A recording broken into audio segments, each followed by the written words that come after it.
Yes sir, माहौल शानदार जबरदस्त जिंदाबाद। यस सर, बिजनेस स्टडीज के मैराथन के बाद मैं लेकर के आया हूँ तूफान से भी तेज हमारे चैनल पर आज के पेपर की आंसर की। जी हाँ, पहले तो मैं आपको ये क्लियर कर दूं कि ये जो पेपर है ये उदयपुर रीजन राजस्थान का जो पेपर है उसके सेट 2 की मैं यहाँ पर बात कर रहा हूँ। जी हाँ, तो जो दूसरे रीजन के जो पेपर्स हैं उनका सॉल्यूशन आपको आने वाले समय में मिल जाएगा। आज मैं उदयपुर में राजस्थान में जो सीबीएसई अजमेर डिवीजन का जो पेपर है उसका जो है मैं आपको सॉल्यूशन करवा रहा हूँ। 66 2/2 ये जो हमारा पेपर है उसको हम सॉल्व करेंगे सेट 2। तो सबसे पहले एमसीक्यूज को शुरू करते हुए यहाँ पर मैं आपको बता दूं, यहाँ पर एनसीईआरटी से क्वेश्चन पूछा गया, बहुत ही इजी सा क्वेश्चन। फर्स्ट एमसीक्यू कि भैया जो enough funds at right time available हो, यह हमारा फाइनेंशियल प्लानिंग होता है। Second question, cost of debt. जी हाँ, कॉस्ट ऑफ डेट कभी भी ज्यादा नहीं होती। Cost of debt is always lower than cost of equity, और लेंडर का risk is lower than equity because lender are repaid first. Lender are repaid first, तो इसका जो आंसर है वो डी होगा। उसी सीक्वेंस में आगे बढ़ते हुए, अगर कंपनी के प्रॉफिट इंक्रीज होते हैं by equity share holder due to presence of fix financial interest, ये सीधा हमारे ट्रेडिंग ऑन इक्विटी का जो मीनिंग आपसे पूछा गया। अगले क्वेश्चन में अक्षरा करके एक कंपनी, एक पर्सन जो कि एक सॉल्यूशन कंपनी रन कर रही है, उसने क्योंकि एग्जाम सारे थे तो अपनी जो लाइब्रेरी वगैरह है उसने अपने स्मॉल लाइब्रेरी और स्टडी सेंटर्स वगैरह डेवलप करे। तो यहाँ पर सीधा सीधा जो आंसर है वो हो जाता है हमारा डायनामिक फंक्शन सी। ओके, अगला क्वेश्चन पर अगर हम चलें तो मैच द फॉलोइंग का सिंपल सा क्वेश्चन है। यहाँ पर मेथड स्टडी की अगर मैं बात करूँ तो हमारा जो मोशन स्टडी, मेथड स्टडी, इस प्रकार के जो क्वेश्चन है यहाँ पर पूछे गए। तो motion study, yes sir, motion study वाला जो क्वेश्चन है हमारा, ये मूवमेंट्स की स्टडी होती है। तो सिंपली आपको बी का 1 ढूंढना था, तो बी का 1 हमको दिया ऑप्शन सी में, तो सी जो है हमारा राइट आंसर है। उसके बाद planning, looking ahead and the purpose of planning is to meet future events effectively, दोनों ही सही हैं and R is the correct explanation of A. Seventh question पर यहाँ पर आपको एक ये रोबोट जैसा कुछ दिख रहा होगा। रोबोट जो है एक टेक्नोलॉजिकल एनवायरनमेंट का जो कॉन्सेप्ट है। फिर एक क्वेश्चन हमारा विजुअली इम्पेयर्ड वालों के लिए था, उसमें शिफ्ट इन डिमांड वगैरह का जो क्वेश्चन है, और डिमांड का शिफ्ट जो है हमारी इकोनॉमिक एनवायरनमेंट होता है। ओके, तो यहाँ पर हमने 7 क्वेश्चन सॉल्व कर लिए। 8 क्वेश्चन में जो आपको सही ढूंढना था, तो इसका जो है डी ऑप्शन सही है कि ऑर्डर ऑफ नेशनल कमीशन के बाद जो है आप सुप्रीम कोर्ट में जा सकते हो। बाकी ये डायरेक्टली और ये ऊपर के 3 ऑप्शन गलत है, D option is the right.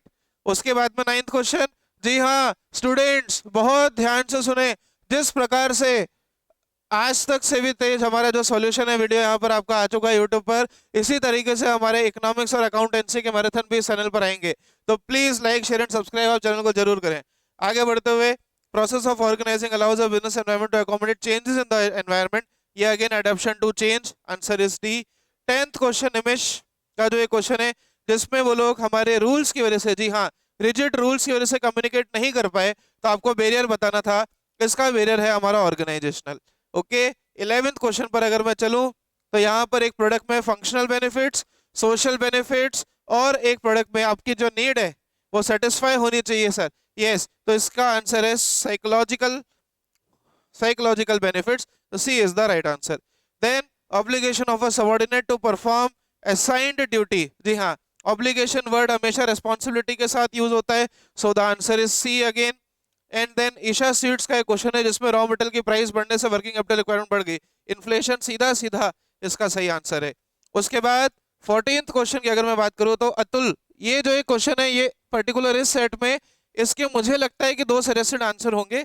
वैसे अगर आपने लीडरशिप करा है तो ज्यादा अप्रोप्रिएट है, वरना आप लीडरशिप और मोटिवेशन, आई थिंक कि सीबीएसई के आंसर शीट में इन दोनों आंसर्स को दिया जाएगा। तो अगर आपने ए या सी दोनों में से कोई ऑप्शन करा है, you will get the marks. उसके बाद इंटरनल सोर्सेज के आपको जो है बेनिफिट ढूंढना था, तो इससे हमारा जो सिलेक्शन प्रोसेस सिंपल हो जाता है, ए इज द राइट आंसर। उसके अलावा 2 स्टेटमेंट के बारे में आपसे पूछा गया था, उसमें फर्स्ट स्टेटमेंट जो है वो भी सही है, और स्टाफिंग ए कंटिन्यूस प्रोसेस है वो भी सही है, तो both statements are true. 17th question पर अगर मैं आगे बढ़ूँ तो सीवीएक्स कंपनी का एक जो क्वेश्चन है यहाँ पर दिया, और यहाँ पर बोला गया कि कंपनी जो है ज्यादा मनी रखना चाहती है क्योंकि कंपनी के पास में फ्यूचर में एक इन्वेस्टमेंट अपॉर्चुनिटी है, जिसमें कंपनी जाना चाहती है।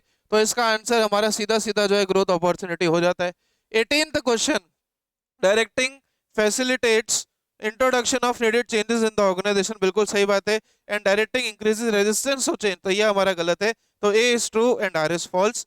अगला question, Kavi works as a marketing manager वाला जो क्वेश्चन है, जिसमें वो व्यक्ति एक फोरकास्ट प्रिपेयर कर रहा है और बोल रहा है कि हम इसको न्यूमेरिकल टर्म्स में एक्सपेक्टेड सेल्स, तो ये हमारा budget type of plan, D. And then question number 20, MCQs को हम यहाँ पर तूफान से भी तेज सॉल्व कर रहे हैं। एंड क्वेश्चन नंबर 20 जो है हमारा, डिजाइनिंग एंड इम्प्लीमेंटेशन एक ऐसा एनवायरनमेंट जिससे टास्क इफेक्टिवली परफॉर्म हो, तो ये हमारा मैनेजमेंट का मीनिंग है मित्रों। यहाँ पर हमारे 20 के 20 एमसीक्यू सॉल्व हो चुके हैं। 21st क्वेश्चन, आईएसआई मार्क और अमन नाम के कंज्यूमर से पूछा गया, कंज्यूमर प्रोटेक्शन 4 नंबर का जैसा कि आया करता है। और यहाँ पर कई बार मैं आपको बोलता हूँ कि आपको पूरी केस स्टडी ना पढ़ के केस स्टडी का लास्ट पार्ट पढ़ लेना है। मैं आज सुबह भी जब सेंटर पे गया था, मैंने बोला था कि भैया आपको जो है लास्ट लाइन कई बार केसेस की पढ़ लिया करो, तो आपका आंसर इजी हो जाएगा। यहाँ पर वो कह रहा है कोई भी 3 आपको ऐसी रिस्पॉन्सिबिलिटी कंज्यूमर की बतानी है। डायरेक्ट क्वेश्चन एनसीईआरटी से था, आप कोई भी 3 रिस्पॉन्सिबिलिटी अगर यहाँ पर लिख कर आए हैं, आपको पूरे मार्क्स मिलेंगे। 22A जो क्वेश्चन है हमारा डायरेक्ट क्वेश्चन है, ये हमारे function of stock exchange regular notes में भी हमने लिखाए हैं। Difference between primary and secondary market, ये भी मैंने लिखवाया है। तो यहाँ इस क्वेश्चन में भी आपको कोई दिक्कत नहीं हुई होगी। 23rd क्वेश्चन, मनी मार्केट और कैपिटल मार्केट, मनी मार्केट का मीनिंग पूछा और कैपिटल मार्केट और मनी मार्केट का डिफरेंस पूछा on the basis of investment and on the basis of duration. हम लोग सब जानते हैं मनी मार्केट में amount of investment is small, capital market में ज्यादा, और ड्यूरेशन मनी मार्केट की 1 ईयर, कैपिटल मार्केट की उससे ज्यादा। फिर ऑप्शन में आपसे पूछते हैं sir development function of SEBI, बहुत ही आसान सा क्वेश्चन। 24th क्वेश्चन 3 मार्क्स में लास्ट क्वेश्चन जो है, राधिका करके एक पर्सन का नाम दिया आपको, उसकी कंपनी के बारे में बोला है। और यहाँ पर आपको बोला गया था कि no proper exchange of views, facts, ideas, यह हमारा कम्युनिकेशन का डेफिनेशन है मित्रों। तो आपको कम्युनिकेशन फर्स्ट पार्ट में लिखना था और उसी कम्युनिकेशन के प्रोसेस के फर्स्ट 5 एलिमेंट्स लिखने थे, जिसमें आपका सेंडर, मैसेज, एनकोडिंग, ठीक है, और उसके आगे के 2 स्टेप जो है इसका आंसर है। तो यहाँ पर हमारे 3 मार्क का सेक्शन पूरा कंप्लीट। 25th क्वेश्चन 4 मार्क के लिए direct question unity of command order पूछा गया। आई डोंट थिंक इसमें आपको कोई प्रॉब्लम आई होगी। और scientific decision as well as fulfilling social responsibility, importance of principles पूछे गए, इसमें भी कोई दिक्कत नहीं रही होगी। 26 क्वेश्चन की अगर मैं बात करूं तो कोऑर्डिनेशन का unity of action, continuous process और group activity intangible force, direct question पूछे गए फॉर 4 मार्क्स। इससे निहायत ही आसान क्वेश्चन हो ही नहीं सकता। इसके बाद 27th question, demand for food away, for food take away का जो एक हमारा क्वेश्चन था, 12 करोड़ का इनिशियल इन्वेस्टमेंट था और कंपनी कह रही है कि भैया इस डिसीजन में हमको बहुत ध्यान से डिसीजन को लेना पड़ता है और इसमें बहुत सारी कॉस्ट इन्वॉल्व होती है। जी हाँ, बहुत सारी कॉस्ट क्योंकि इन्वॉल्व होती है, तो आपको बताना था डिसीजन कौन सा, इन्वेस्टिंग, और उसके कोई भी 2 फैक्टर आप अगर लिख कर आए हैं आपको पूरे मार्क्स मिलेंगे। 28 क्वेश्चन की अगर मैं बात करूं मित्रों, again I will tell you sir, पूरा इकोनॉमिक्स का मैक्रो एंड इंडियन का रिवीजन और अकाउंटेंसी का marathon revision by our one and only mentor C रोमिलजन सर यहाँ पर यूट्यूब पर आएंगे और आपको रिवीजन करवाएंगे। तो प्लीज चैनल को लाइक, शेयर एंड सब्सक्राइब जरूर करें। 28 question, going to gym protein diets का एक क्वेश्चन था जिसमें 50% डिस्काउंट की बात की गई थी। तो हम लोग जानते हैं सेल्स प्रमोशन होता है और एक एडवर्टाइजमेंट, या आपको यहाँ पर टूल्स दिखे होंगे, और प्रमोशन मिक्स, मार्केटिंग मिक्स का जो एलिमेंट है प्रमोशन है, और सेल्स प्रमोशन एंड एडवर्टाइजमेंट जो है इसमें और एडिशनल आपने लिखा है, तो आपको मार्क्स मिलेंगे। निशा करके क्वेश्चन 29th क्वेश्चन, जी हाँ, this was the second last question of section C, जिसमें प्राइमरीली बीनू करके जो है एक पर्सन का नाम दिया आपको। ऑन इंक्वायरी बीनू को पता पड़ा कि भैया क्लासफुल बिजनेस, फिर कुछ वो रीफर्बिश ओल्ड ड्रेसेस का जो एक क्वेश्चन था कि वो रीफर्बिश ओल्ड ड्रेसेस को बना करके बेचती है। इसमें टारगेट था 150 ड्रेस बनानी है 30 रुपए पर, और जिसमें 3 ग्रुप्स की आपको बात की गई थी कि भैया फर्स्ट ग्रुप ने 150 ड्रेस 150 ड्रेसेस 30 रुपए पे बना ली, उसके अलावा ग्रुप 2 ने 150 ड्रेस 35 रुपए पे बनाई। तो यहाँ पर हमारी जो है एफिशिएंसी नहीं है, वो आपको लिखना था। और ग्रुप 3 ने तो हद ही कर दी, 140 ड्रेस ही बनाई, तो इसने तो इफेक्टिवनेस और एफिशिएंसी, इसने बिल्कुल काम एफिशिएंसी से तो किया लेकिन इसने इफेक्टिवनेस से काम नहीं करा। तो आपको यहाँ पर कॉन्सेप्ट ऑफ मैनेजमेंट डिस्कस करना था हर ग्रुप का, तो इफेक्टिवनेस एफिशिएंसी आपने लिखा होगा। एंड आपको पार्ट 2 में ये भी पूछा था कि आपने जो पार्ट 1 में एफिशिएंसी इफेक्टिवनेस लिखा है, state which is important for the management and why. तो हम यहाँ पर बोलते हैं सर दोनों ही एफिशिएंसी और इफेक्टिवनेस दोनों ही मैनेजमेंट के लिए इंपॉर्टेंट है, इतना आपको लिखना था। Prachi is working as an academic counsellor, यहाँ पर एक ये क्वेश्चन सिंपल सा गाइडिंग वाला जो पार्ट है, जो कि गाइडेंस वाला जो पार्ट है, इस पर पूछा गया।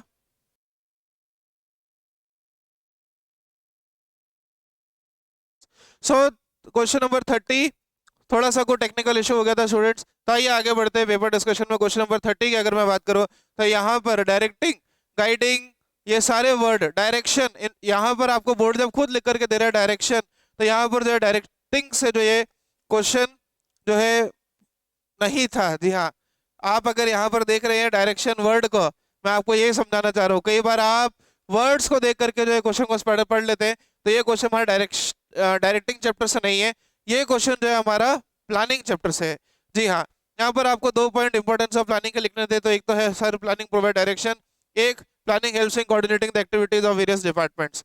तो यहाँ पर जो है क्वेश्चन नंबर 30 का आंसर होता है। 31 जो है सिंपली आपको सिलेक्शन प्रोसेस के स्टेप्स पूछे गए, पूरा सिलेक्शन प्रोसेस नहीं पूछ करके 4 स्टेप यहाँ पर पूछे गए, और उसी तरीके से फाइनेंशियल इंसेंटिव में पार्टनरशिप, को partnership, productivity linked wage system और परक्विजिट पूछा गया, डायरेक्ट क्वेश्चन था। क्वेश्चन नंबर 32 6 मार्क में, आशा नाम की जो एक पर्सन है, अच्छा प्रॉफिट्स कमा रही है, उसको 10 एडिशनल वर्कर्स को रखना पड़ा, और यहाँ पर सीधा बोला गया कि एज अ सुपरवाइजर उसने नबिता को अपॉइंट करा है। तो सुपरविजन जो है हमारा किस मैनेजमेंट के फंक्शन में आता है, तो सुपरविजन सर हमारा आता है डायरेक्टिंग के अंदर, और आपको बोलते हैं any 5 points of importance of such function, तो आपको डायरेक्टिंग के इंपॉर्टेंस के 5 पॉइंट यहाँ पर लिखने थे। उसके बाद advantages and limitations of informal, बहुत आसान क्वेश्चन, ऑप्शनल क्वेश्चन भी काफी इजी था, जिसमें advantages and disadvantages of divisional structure पूछा गया। Coming to the question number 34, this was the last question, जिसमें एलईडी लाइट्स का एक क्वेश्चन था। Ravi and Mega Energy Lights एक मैन्युफैक्चरिंग कंपनी में काम कर रहे हैं। इसमें भी अगर आपने लास्ट की 3 लाइंस पढ़ी हो तो आप इस क्वेश्चन को डायरेक्टली कर सकते थे बिना केस को पढ़े। Any 3 factors which led to into consideration by Mega to determine the price of LED lights, तो आपको लाइंस को कोट करके उन 3 फैक्टर को बताना था, ठीक है। साथ में coating from the lines of paragraph identify and explain any 3 factor, जो भी आपको यहाँ पर इस पैराग्राफ में दिखे, यहाँ पर आपको 3 फैक्टर्स को एक्सप्लेन करना था। तो एक तो प्रोडक्ट की कॉस्ट आपको दिखा होगा, और भी यहाँ पर जो फैक्टर है, जिसमें अगर मैं इस केस को डिस्कस करूँ तो आइए इसको जो मैं आपको पूरा करवा देता हूँ, जिसमें Ravi and Mega Energy Lights एक मैन्युफैक्चरिंग एलईडी लाइट्स की जो है यहाँ पर बात कर रहे हैं। सर डिमांड, तो एक फैक्टर हो गया सर हमारा डिमांड, आपसे एनी 3 पूछे थे, जी हाँ एनी 3 पूछे थे, तो एक हमारा डिमांड हो गया sir. Unique feature, substantial amount of investment and high grade material, the this pushed up the cost of manufacturing, तो सर हमारी कॉस्ट बढ़ गई, एक फैक्टर हमारा कॉस्ट हो गया। And to determine the price to cover all the cost, this will set them for minimum level on floor level the high demand और utility, तो एक हमारा जो है डिमांड एंड यूटिलिटी वाला पॉइंट, डिमांड के साथ आप यूटिलिटी यहाँ पर जरूर लिख सकते थे, कॉस्ट आपने लिखा होगा, okay. And due competition even they kept the price at a higher side, तो quality they justified the higher price because of product differentiation and unique methods of advertisement, तो यहाँ पर methods of advertisement जो है आपको मिला होगा।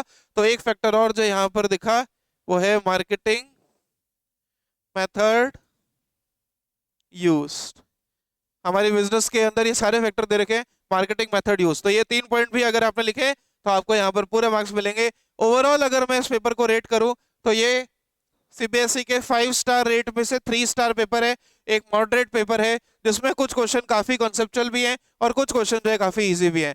तो students stay blessed, stay tuned to this channel for more updates. Thank you so much.